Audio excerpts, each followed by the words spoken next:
উভতি চোৱা ধূলি অৰিবাতে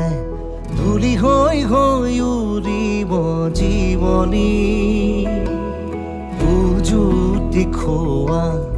উচুপনিবোৰে ছবি হৈ হৈ কবহি কাহিনী